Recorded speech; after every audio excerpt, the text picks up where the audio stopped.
Magandang araw, ako po si Marcos Calirapian. Ito po ang aking daily devotion ngayong November 28. Ano ang tunay na kahulugan ng Zion?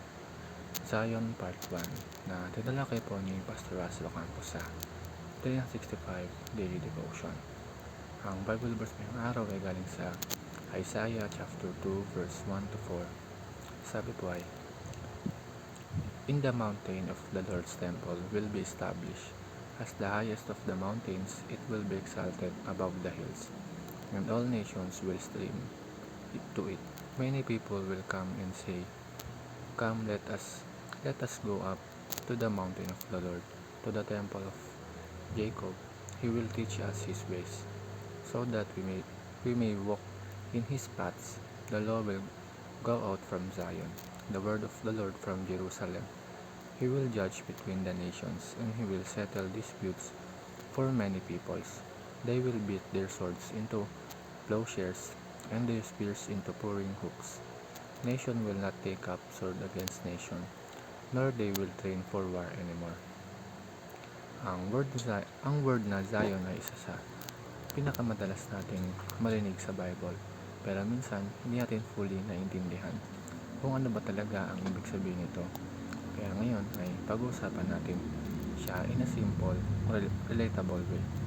Sa Old Testament, ang Zion ay literal na lugar, Jerusalem, ang City of David, at kung saan matatagpuan ang Temple Mount.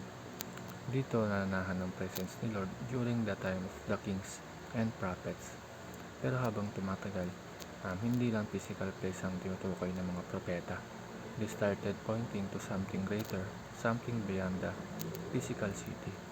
Sabi nga sa Isaiah chapter 2 verse 2 to 3, darating ang panahon na the mountain of the Lord's temple will be established, and all nations will stream to it. Ibig sabihin, may mas malalim na spiritual reality na gustong ipakita si Lord, hindi lang tungkol sa isang city, kundi tungkol sa relationship ng Diyos sa lahat ng nations. At ang first teaching is, Mount Zion is the temple, Jerusalem, City of David. Dito nagsimula, ito yung lugar kung saan naroon ang temple, kung saan nag-aalay ng sacrifices ang Israel, at kung saan sila lumalapit kay God. Zion reminds us of God's presence with His chosen people sa isang specific place sa history. Pangalawa, Mount Zion is the church, New Jerusalem, City of God. Pagdating sa New Testament, nag-shift yung meaning. Yung Zion ay fulfilled in Christ. Siya ang cornerstone, siya ang bagong temple. At dahil kay Jesus, ang Zion ngayon ay hindi na building, hindi na city, kundi church. Meaning tayo mga believers ang bagong dwelling place of God. Ayon sa Hebrews chapter 12 verse 22 to 24 at 1 Peter chapter 2 to 6. At last, Mount Zion is the spiritual mountain, the people of God. Ito yung pinakamalalim na meaning. Zion is not just a location, it's an identity.